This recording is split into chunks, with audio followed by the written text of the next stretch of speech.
Good day, everybody. It's Vince Russo, and this is going to be a very special edition for a bucket full of chicken necks. Listen, I literally just landed maybe an hour ago, got back from San Jose, WrestleMania weekend. I want to talk all about that. I've got a lot to say. I'm very tired, though. I'm going to tell you that right now.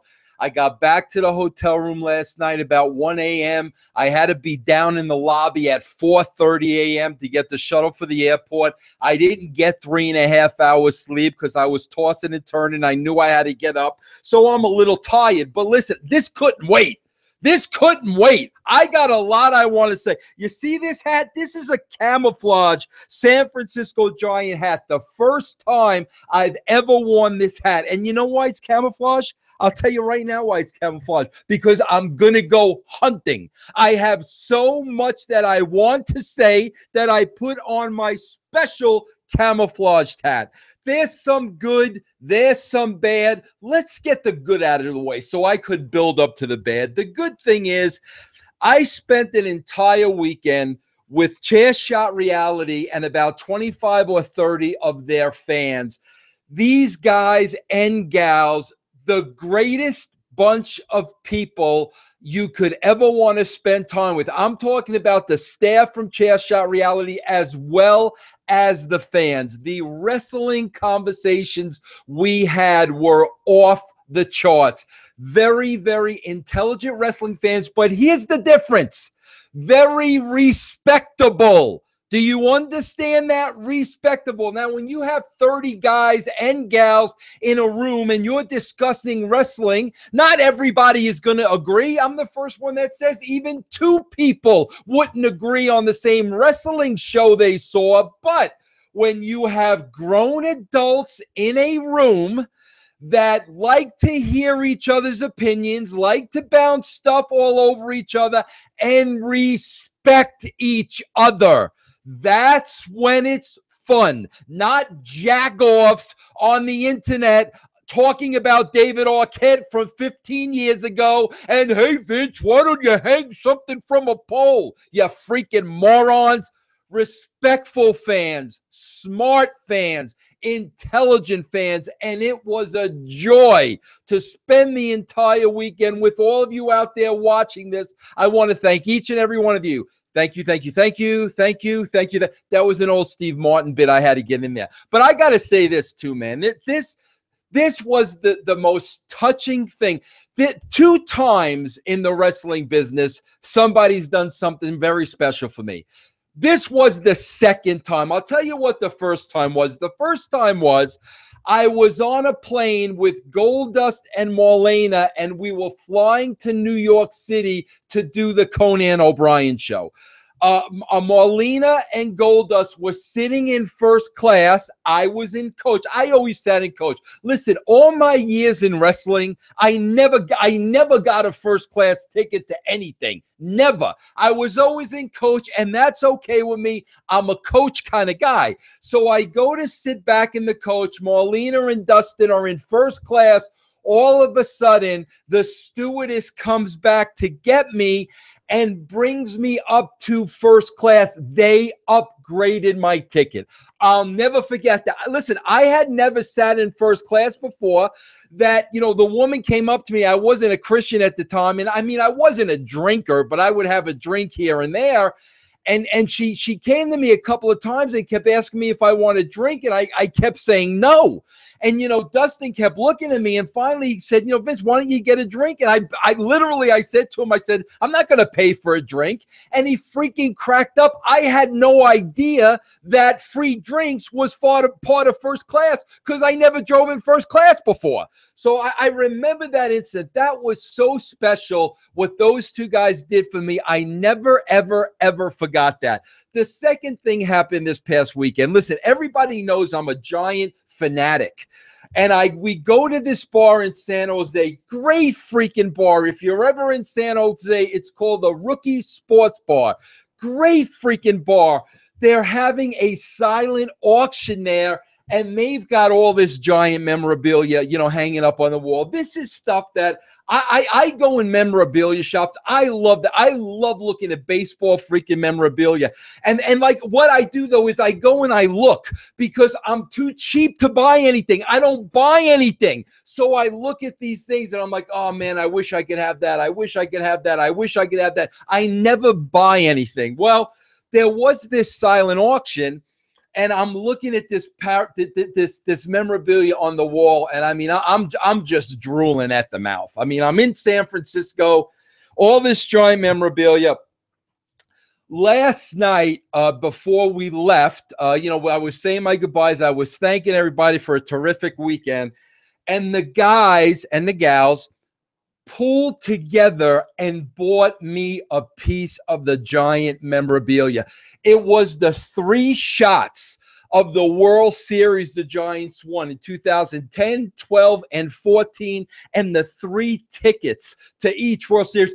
It literally blew me away. I couldn't find the right words. And I'll be honest with you, I didn't say much because I thought I was going to break down. That's how much it meant to me. But this is the experience I had with this group over the weekend. What a great experience. I made new friends. I met people. I loved it. We talked wrestling like adult, responsible, respectful human beings, and it was absolutely phenomenal. Okay, let me get to the next thing that was totally amazing. And listen, you don't want to hear about God. Go in the kitchen, get yourself a cream soda. Don't listen to what I have to say, but I'm going to say it because this is why I believe in God, okay? As I'm getting ready to go to San Jose for the weekend, I'm a little nervous because I explained it a little bit in my blog on VinceRussoBrand.com. You know what? You never know who you have heat with. Because anybody I ever had heat with throughout my entire career, they never had the balls to tell me to my face. It was after the fact when somebody would be interviewing them, the interviewer would take their Vince Russo shot. So then those guys would take their Vince Russo shot. And then I'd come on here and I'd say, if you want to take a shot on me, come on my show and take a shot on me. Nobody came on the show. Nobody ever wanted to come on here face to face. So the fact of the matter is you never know who you have heat with because these big tough guys don't have the balls to come up and tell you they got heat with you. And let me tell you where the heat comes from. The heat comes from because everybody in their freaking mother thought that they should have been a main eventer. And the reason why they weren't a main eventer had nothing to do with them. No, it was on the writer, me. I was the reason why you were never a main eventer. That's what 99.9% of the wrestlers believe, except Glenn Gilbernetti, because he knows in his right mind he could have never been a main eventer. So I'm very uptight. I'm very uptight going to San Jose. Who am I going to run into? I swear to God, listen, I'm not even kidding you. I'm like, am I going to run into Jim Cornette? Is Jim Cornette going to have a gun? Is Jim Cornette going to knock on my door and say he's room service and have a rifle under his coat? These are the things going through my mind. Who's going to confront me? Who am I going to have heat with? So I decide I'm going to keep a very low profile. I'm going to do what I got to do with the boys from Chair Shot Reality and the lovely Caroline. I'm going to do whatever they ask me to do. But when I'm not with them, I'm going in my room. I'm going to go in my room. I'm going to watch TV. I'm not going to bother nobody. So this is exactly what I do. So a good friend of mine comes to visit me on Saturday from the San Francisco Giants. The guy's name is Russ Stanley. He's the vice president of ticket operations for the Giants for 25 years. I met Russ back in the WWE in 1995, and I remained friends with him over this whole time because, you know, he's a wrestling fan. I'm a Giant fanatic. He comes out. He meets me for long. He's the only one when I want to see out there because, listen, the season's starting in a couple of days. I got to ask my Giant questions. I got to be Joe Mark. I got to ask him what's going on with Hunter Pence's broken arm. We got to go through the whole gamut. So I go to eat lunch with Russ. And listen, wherever I go, like I'm looking straight ahead. I'm not taking my eyes off the road because San Jose is crawling with every freaking wrestler that ever laced up a pair of boots. They're all in San Jose looking to make a buck. I'm looking forward because I don't want to run into nobody. Then all of a sudden, I'm walking with Russ to get food, and in my left ear, I hear from a distance, "Hey, what are you doing over there?"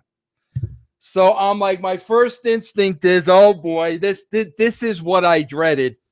I turn to my left, and who's there?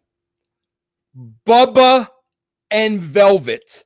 If you would have asked me what two people were on the top of my list that I would have wanted to run into in San Jose, I would have said Bubba and Velvet, both people who I love dearly.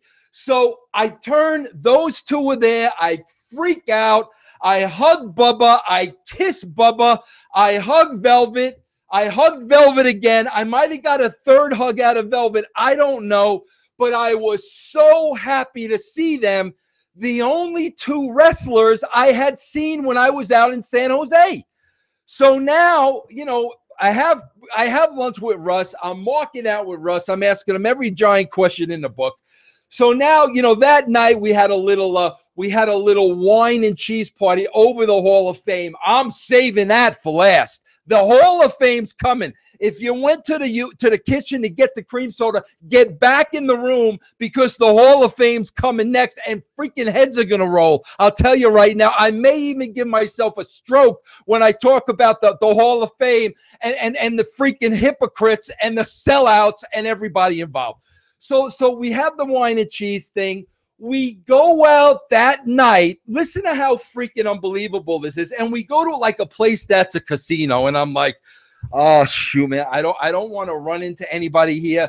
But I don't want to tell the guys from Chair Shot that I don't want to go. I don't want to seem like a wuss. I don't want to be the party pooper. So we go to this thing. And all of a sudden, I look to my left again. And I'm being waved down.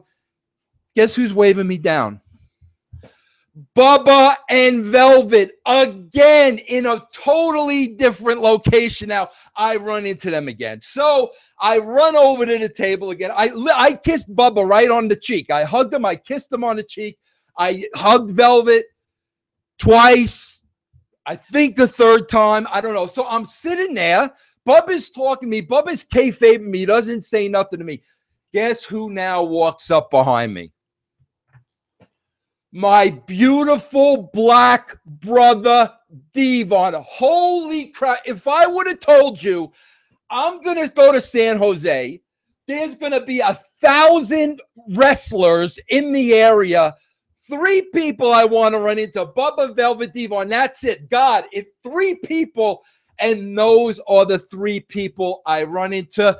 Kissed Devon once or twice. I might have even kissed them on the mouth. I don't even remember. I was so happy to see them, so happy to spend a little time with them. And I don't care what you say. That's a God thing. That is an absolute God thing that the 3 people I love the most are sitting right there.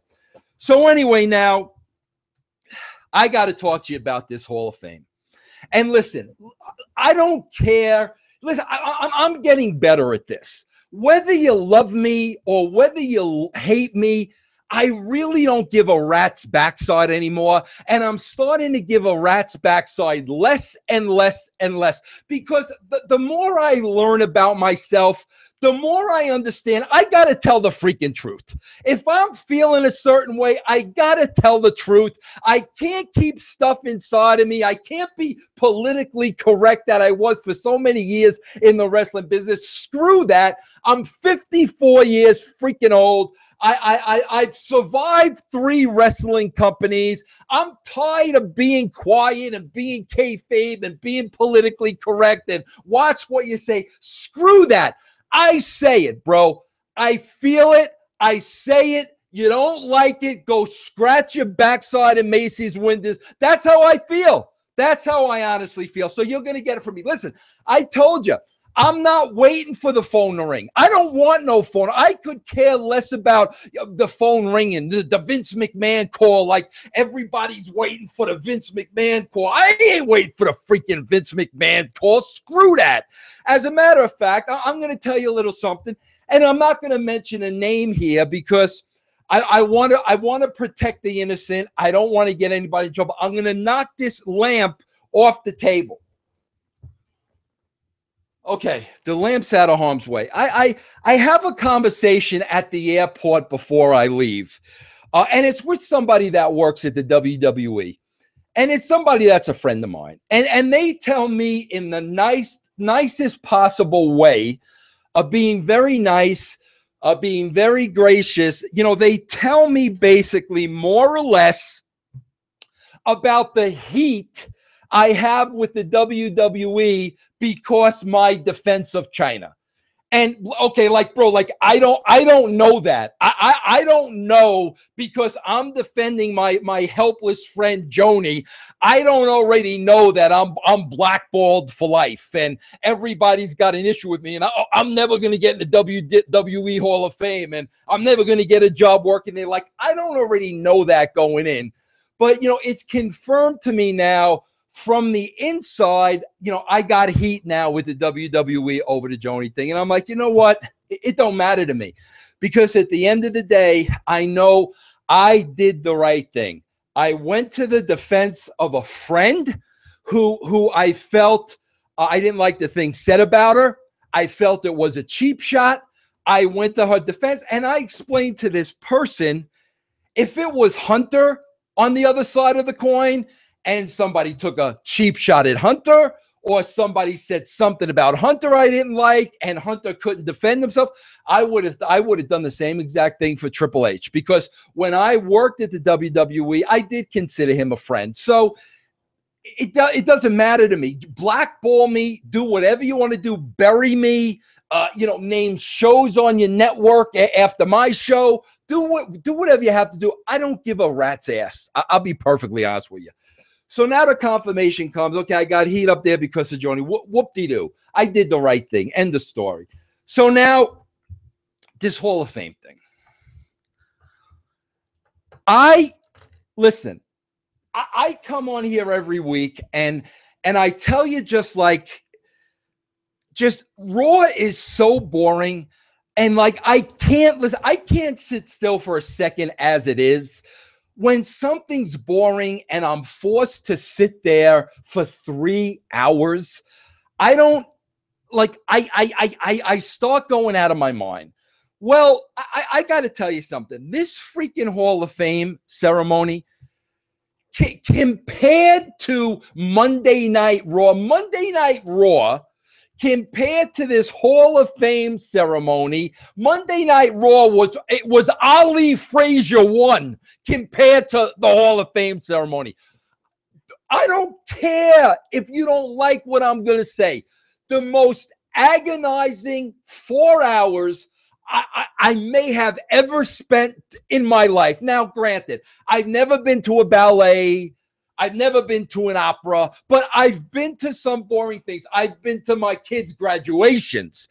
I've sat there when my wife was in labor for 12 hours. I've been through a lot of boring things. This 4 hours of the Hall of Fame ceremony. Now keep in mind, people, and then why did you watch? Why did you watch? I watched because I was getting paid to watch. I was there for Chair Shot Reality. It was something they had scheduled. I was obligated to sit there and watch with everybody else. Trust me, I've never watched the Hall of Fame ceremony before, ever. This is the first one I watched. And my first thought is, it's a wine tasting contest here, wine tasting, whatever they call the thing. I'm not a wine drinker, so everybody's drinking wine. I'm drinking iced tea. But then I'm sitting there, and as the night's progressing, I'm saying to myself, I don't know, maybe they have rat poison that I can put in my wine and then drink the wine and put myself out of this absolute misery called the Hall of Fame freaking ceremony. And I don't care what you think. I'm telling you what I saw, what I felt. 4 hours of self-serving egos, propaganda, absolute BS that made me absolutely sick to my stomach. And you know why? Because that's the WWE and that's the wrestling business. This is it in a nutshell. And you guys know, when you watch any professional sports team, basketball, baseball, football, whatever it is, 9 times out of 10, the athlete, the first thing he's going to say is, well, first of all, I'd like to thank my Lord and Savior. Then he's going to go talk about the game. 99% of the time, that's what the athlete does, no matter what sport he plays. I've seen it in race driving. I've seen freaking golfers say it, okay? Entertainment. The Academy Awards, some of the biggest actors and actresses in the world. First and foremost, I'd like to thank my Lord and Savior. And then they go on with the speech and everybody else they want to thank. Okay, 8 people are getting inducted into the Hall of Fame. 8 other people are inducting them into the Hall of Fame. So literally you're sitting there through 16 freaking speeches. So I'm sitting there and I'm waiting, and I'm sitting there and I'm waiting, and I'm sitting there and I'm waiting, and I'm saying to myself, listen, I'm not going to knock people for their beliefs. If you don't believe in God and you don't follow God, in my opinion, that's your loss. I mean, that's your loss. That's your decision. You have the freedom to make that decision. I know you're missing out on life. I'm not going to try to convince you otherwise. It's your life. So, like, I honestly, whatever you do, you do. But I'm sitting there and I'm saying, okay, I'm listening to these speeches and I'm saying to myself, 1 out of the 18 have to thank God. It can't be all how wonderful they are, how great they are, the car rides, what they did in the ring. 1 out of the 18 has got to thank the Lord and Savior for blessing them with this wonderful career. 1 out of 18. I'm sitting there, none out of 18. Not one single person that spoke that night thanked Jesus Christ, their Lord and Savior, for giving them this illustrious career. Not one out of 18. Now, somebody smarted me up later on, and they said that Fatu thanked God in Samoan. So, like, I didn't understand it when he said it. So, you know, if Fatu did, and I believe, I have no reason not to believe that. Good for Fatu. But the rest of them, God was nowhere in sight. And listen, don't give me the I'm blessed. I'm blessed as a representation is God. That's not representing God. If you're a Christian and you're a God follower, you say God's name. You say my Lord and Savior, and you're proud to say it. You don't go under the radar and politically correct, be politically correct by saying, I'm blessed. BS blessed. Say his name. Thank him for giving you that career. With the exception of Fatu, nobody else. So, okay, that's fine. Listen, these are freaking egomaniacs. They wouldn't be wrestlers unless they weren't egomaniacs. They're full of themselves. They love talking about themselves. They love hearing themselves talk. I get it, bro. I've heard it for 20 years. So now, like, I'm sitting through these torturing speeches. And listen, let me make this perfectly clear before you send your ridiculous tweets and twits and Facebooks and this and that and before you send all that crap, let me make this perfectly clear. I'm thrilled to death that these people are in the Hall of Fame. I'm the one that has always said, Put everybody in the Hall of Fame. You know, glorify their career. Put them up on a pedestal. Let that be the last thing they do. I'm the first one to say that. And take nothing away from any of their accomplishments in the ring. I know what wrestlers go through. I know they sacrifice their body. I know they sacrifice their family. I get all that. I'm not taking anything away from them. But how long can you make a speech just declaring how great you are and how wonderful you are, and, you know, telling me about your time from birth to where you are? How much time can you possibly spend putting yourself over? Listen, I've worked with Larry Zbyszko. I know Larry Zbyszko. Larry Zbyszko's a great guy. Okay, let me say that. But I swear to you, you would have thought this man won the freaking Pulitzer Prize with his speech of going into the WWE Hall of Fame. On and on and on, and the next guy, on, and just the self-glorification and the putting oneself. Listen, it was just getting me sick to my stomach. Now, listen, I'm going to call a spade a spade. I'll tell you why, too, it was getting me sick to my stomach. Because I worked with these people, okay? I know a lot of the truths. And fact be known, there are a lot of hypocrites. There are a lot of sellouts, in my opinion. And sitting there watching this, that's all I was thinking about. I'm watching them, I'm listening to them, and that's all that's running through my mind. I'll tell you, and I don't give a crap. I'm just gonna tell you, you know, it's nobody has been tooting the horn of Alundra Blaze, Deborah Maselli, Medusa more than Vince Russo for the last 20 years. Nobody. As a matter of fact, Deborah Maselli was on my show 6 months ago, and I put her over literally like she was a second coming, and I threw a stink that she wasn't in the WWE Hall of Fame. I threw a fit. How can you have a Hall of Fame without Medusa?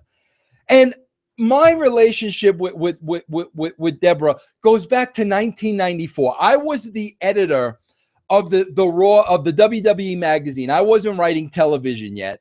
You know, Medusa, was working there as Alundra Blaze, and we formed a relationship. And I spent a lot of time with her. So you're really looking at from 1994 to 2015. That's how long I've known this girl. I've put her over to nauseam, right behind Moolah. She's the greatest female wrestler of all time that I've ever seen. Hands down, has nothing to do with her being my friend. Literally had a conversation with her 2 weeks ago. And I'm not even going to tell you what the conversation was about or nothing like that, but literally had a conversation with her before she was inducted in the Hall of Fame. Okay? So I consider Deborah Maselli a friend. I consider her a friend. So now I'm looking forward to this speech. I think this is such a great moment for her. She has deserved this. She's gone through a lot the last 20 years with the trash can gimmick, which Bischoff held a contract over her head to do. But of course, the WWE has held that against her for 20 years, and she's had to live with it. So this was her shining moment. So here's her biggest fan, sitting there waiting to hear what she has to say, because I'm so proud of her.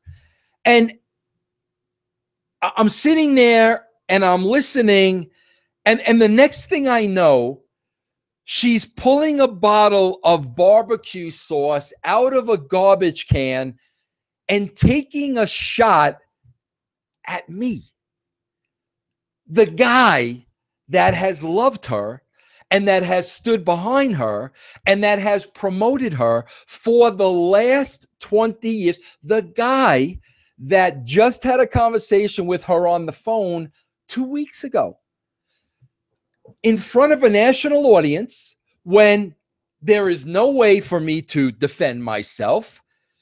She takes a cheap shot at Vince Russo. And, I got to tell you, again, I'm sitting there and I'm just saying to myself, this is the wrestling business. This is what the wrestling business is all about. This is why you're not in it. This is why you couldn't last another day in it. This is why you don't want to go back there, because these are the wrestlers. This is how they are. 20 years, this girl's your friend. The second she's on a WWE stage, she's taking a shot at me. Now, I'm certain, and I could be wrong. I don't know. I'm certain that Medusa didn't write that herself. That it was the WWE who wrote that, because those guys love forever taking shots at me, thinking I can't defend myself. And I'm going to tell you something. I'll tell you right now, they're going to be in for a really rude awakening. Because you can kick a sleeping dog for a while until the sleeping dog wakes up and takes a big chunk out of your ass. They're going to be in for a rude awakening. That's another story for another time. So I'm sure they wrote it and it wasn't her. But even if that's the case, I think that's worse. I think that's worse, because here's the guy that supported you for 20 years. Now they put you in the Hall of Fame. They give you their Legends contract, and you're going to go up on a stage and take a shot at me? Bro, sister, that's wrong, man. That's wrong. That's hurtful. And that's something I would never, ever in my wildest dreams ever do to you. So that's the first thing. So we got Larry Zbyszko winning the Pulitzer Prize. Then we got Medusa, for whatever reason, feeling that she's, after 20 years, I'm going to take a cheap shot at Vince Russo. Okay, then we have that. Then the night continues. Then we got Triple H bringing out Arnold Schwarzenegger like this was the guy that created the world in 7 days. It wasn't God. It was this guy right here, Arnold Schwarzenegger. This is the greatest man that ever walked on this planet. That's the Triple H speech. So I listen, maybe it's me and maybe it's my warped sense of thinking, but I'm sitting there and I'm saying, this guy, Arnold Schwarzenegger, is like such a great human being and husband and family man, such a top shelf man, that he knocked up his housekeeper and had an illegitimate son. That's the greatness of Arnold Schwarzenegger. Then the next guy that comes on, here comes the great Hulk Hogan. And I'm looking at Hulk Hogan with the brother and the boo-boo and the BB. I'm looking at all this and I'm saying to myself, this is the guy that if my 8-year-old son Googled Hulk Hogan, he'd see him in bed with his best friend's wife. Listen, I'm all for forgiveness, and I forgive everybody, but I honestly feel when you make bad choices in your life like that, yes, we're going to forgive you. I'm going to forgive you. God's going to forgive you. It doesn't matter if I do or not. God's going to forgive you. Absolutely. But when people make mistakes like that in their life, they kind of got to come off that pedestal like just a little bit. Maybe they're not as great and maybe they're not as immortal as maybe we thought they were. Maybe they're human beings who effed up like other human beings. But before we decide to parade them out there like they're almighty God himself, come on, man. So then Savage goes on and on and on and on and on and on and on and on and on about being the best friend in the world to Randy Savage, who, rest his soul, is no longer with us to say anything. And it brought me back to a time when I was first hired by the WWE. I was a Randy Savage absolute mark.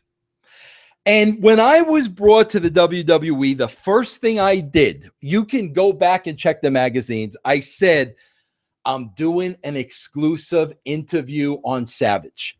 I want to go to his house. I want to spend time with him. I'm going to take advantage of my position. So in about 95-ish, I go to Savage's condo in Treasure Island, and I spend like 3 days with Randy. And there are two things that I'll never forget about that life-changing experience for me. Two things. Here's the first thing. Randy brought me to meet his family, his mother, Lanny, and his father, Angelo. Every time I think about this, I tear up. Okay, I'm just going to tell you beforehand. I love my father very much. I have a very close relationship with my father. There isn't a day go by that I don't talk to my dad. My dad lives in Florida. I live in Colorado. I can't see him as much as I want. He's 84 years old. Every single day we talk on the telephone. When Randy brought me over to meet Angelo, I never in my life, before or since, just saw a man that absolutely cherished the ground his father walked on. When he saw Angelo, Randy's face freaking lit up. This was his hero. This was his idol. He loved his dad more than anything. And I'll never forget that because it moved me, because I saw it. And the love of a son for his father absolutely blew me away. Here's the second thing I remember. I spent 3 days with Savage. For 3 days, firsthand, all I heard from Savage was how much he could not stand Hulk Hogan. Hated him. And I knew he hated him because at the time, you know, the editor of the paper and the assistant editor of the paper told me Savage Hogan stories going back to the early 90s. I knew the hatred there, but I heard firsthand from this man's mouth about the hatred. And here's Hogan up there carrying on like him and Randy literally locking arms and do-si-doing through a field together in the mid-90s. The biggest bunch of horse crap I've ever heard in my life. And you know what? I'm just still sitting there because you know why? This is wrestling. It's a show. That's what it is. It's a show. It's stories. It's embellishment. It's a show. So I'm sitting through Hulk's, you know, brotherhood with the Macho Man, and I'm like, okay. But you know, and all that I can look past. I can look past the Zabisco winning the Pulitzer Prize. I can look past Medusa, my dear good friend, burying me. I can look through Hogan's love fest with the Macho. I can see all this. Here's the part that made me absolutely sick to my stomach. This kid, you know, the Crusher, you know, who, what a sad story about, you know, this kid was a huge wrestling fan, loved wrestling fan, had cancer, you know, what was embraced by Daniel Bryan and embraced by the WWE. And, you know, eight years old, the kid passes away. Listen, I have 3 kids. His father, I can't even imagine, like, yeah, you know, like I'm sitting there and like what's running through my mind is I'm hearing the father talk is like, what's running through my mind is like, the kid's 8 years old. Like, Does the kid know he's sick? Does he know how sick he is? Did the mother and the father have to tell him how sick? Like, my heart's just breaking, like, listening to this story, because I can't even imagine, being the father of this kid and knowing, I have a limited time with my son. I can't, like, I can't fathom that. I mean, I just can't fathom it. So, I'm learning the story about, the kid, and, it's just a sad story. Now, let me say this. Daniel Bryan goes up there, and I don't know Daniel Bryan from a hole in the wall, but I can listen to Daniel Bryan talk for maybe, I need 60 seconds.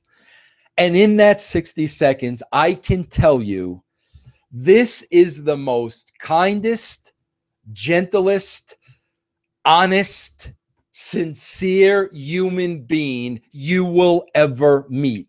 I can tell that by looking at him and listening to him and having never met him. I can tell the person Daniel Bryan is. The love Daniel Bryan had for this kid.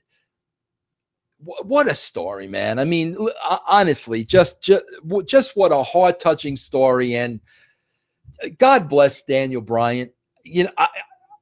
I hope he survives in that world. He's better than that world. He shouldn't be in that world.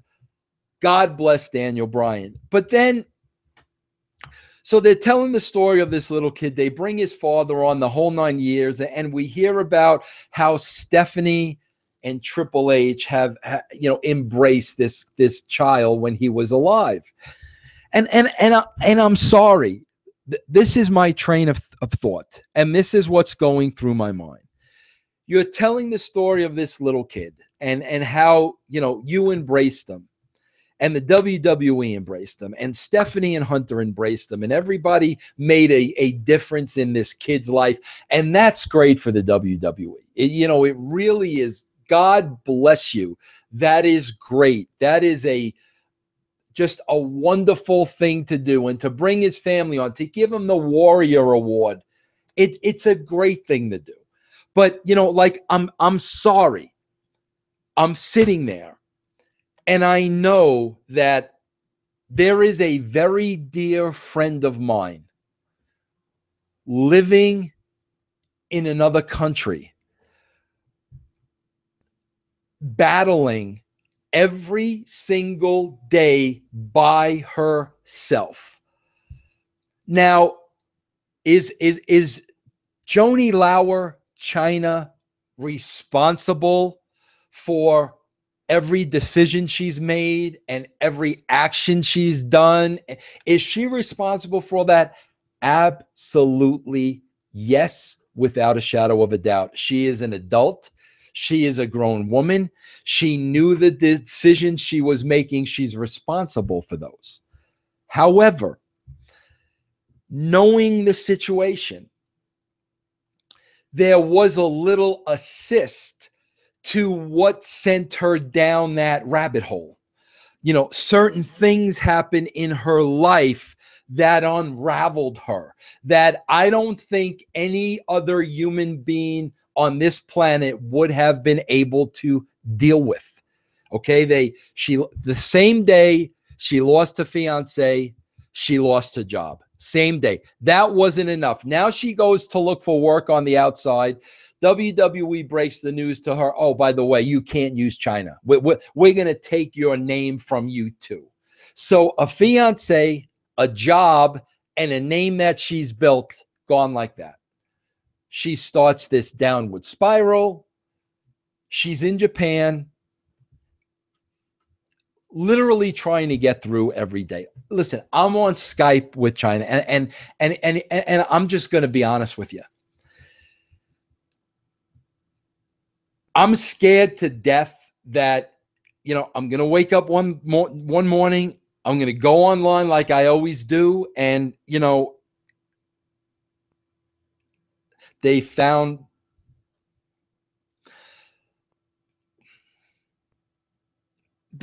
my friend Joni dead.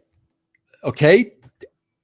It haunts me every single day. And it haunts me because she's in Japan. I'm here. I have a family.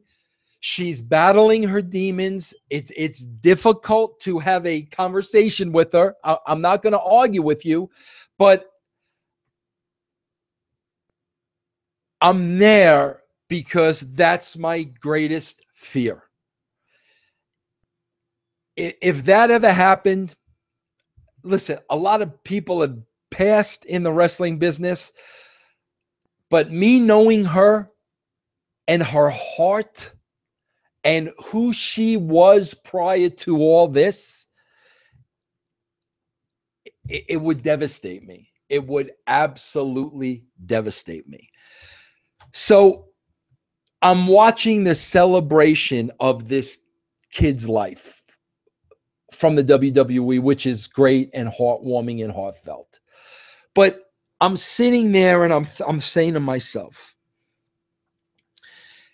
how can you have such an impact on this 8-year-old kid's life? And, you know, what you did for him at the end of his life was saint-like. How can you do that over here? But over here, there's this woman who gave everything she had to your company and was a huge part of your success. And you know what she's going through and what fighting every single day. You know the life she's living. How can you give your love over here and not give your love over here? And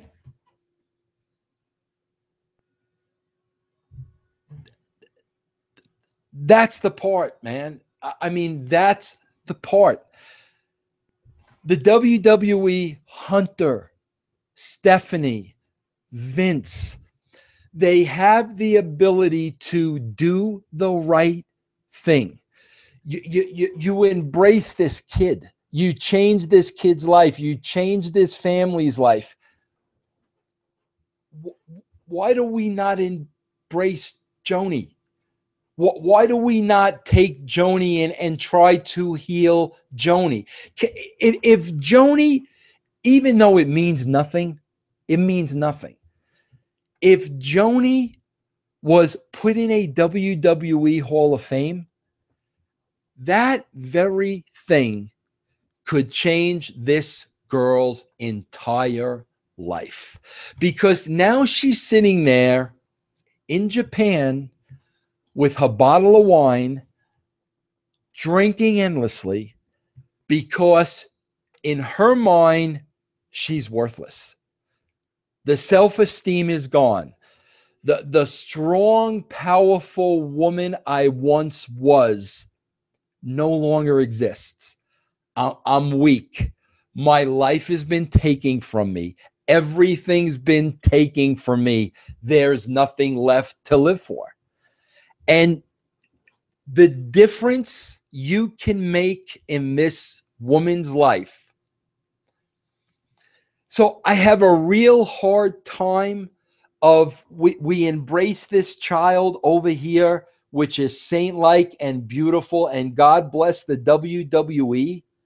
But we've got this situation over here that, like, not only are we going to turn our backs on, we're going to go on television and we're going to pour salt in the wound, and we're going to kick her when she's down, and we're going to continue to insult her, and we're going to continue to rip her of her self-esteem. I can't put into words the issue I have with that. And listen, blackball me from your company, put me on whatever, man. Put my picture on milk cartons. Do whatever you want to do. I don't know how you can live with yourself to celebrate one child's life while destroying another woman's. And look yourself in the mirror every day and know you're doing it. And that's what I mean, man. That's what I mean about hypocrites. That's what I mean about self-glorification. That's what I mean about selling out for the almighty dollar, that you're going to, you're going to, take a pop shot at a friend of 20 years. I mean, like, is this what we are as human beings? If my worst enemy was suffering and there was something I could do to, if it was Jim Cornette, if Jim Cornette was down on his luck and going through the things I see Chyna going through, I would be the first one to raise my hand saying, what can I do to help this guy? What can I do to, if I go there and let him cut a 2-hour promo on me, is that going to make him better? Because I'll go there and I'll do that. So that's my issue, man. That's my issue. And if you don't understand that, then you're not a human being. Then you're a facade. You're a phony. If you don't understand what I'm saying, the WWE has a way of picking and choosing. We're going to celebrate. We're going to bury. We're going to celebrate. We're going to bury, picking and choosing of either making people's lives or destroying people's lives. Listen, I had a huge problem with them taking Bischoff's book out of the trash can. Well, why would you trash Eric Bischoff? But here's the way I looked at it, and I'm sure Eric looked at it the same exact way. At least they gave his book a plug. They showed the book. The guy got a plug. Why would you put Eric Bischoff in a trash can? That's the problem I have with them. That's the issue I have with them. John Laurinaitis is there. Eric Bischoff's in the trash can. Larry Zbyszko is winning the Nobel Peace Prize. Vito LaGrasso can't get on an alumni page. That's the problem I have. I'm sorry. That's the problem I have. Celebrate this little kid's life in the style of sainthood. Let this human being over here suffer. I have a problem with that, man. And I'm going to talk about the problem I have with that. And you need to wake the frig up. You want to make a difference in people's lives, then make a difference in their lives, for crying out loud. You can't pick and choose. We're going to favor this guy. We're going to bury this guy. We're going to favor this guy. We're going to bury this guy, because it's wrong. It's wrong. We're all human beings. We all make mistakes. We're all trying to get by and do the best we can. We need to lift each other up, not pick and choose. You're not God. You can't make the decisions. You can't be the judge. I'm going to preach to you again, because the two things God says is love me and love one another, not love some and bury some, celebrate some and punish some. That's bullshit. And that's what it is there. And I sat there through 4 hours of it, and it made me sick to my stomach. And if anybody's going to call him on it, it's going to be me. And I could give a crap. It's wrong.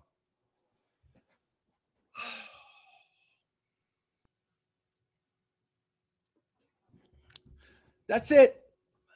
That's all I have to say. I hope and I pray to God that one day Paul Levesque and Vince McMahon and Stephanie McMahon will wake the frig up and treat people with the respect that they deserve to be treated. Not who you think deserves to be respected. We think what Jesus came to the planet and he walked around and I'm going to respect these people over here. These people over here, I'm going to shit on. Yeah. You really think that's what he did?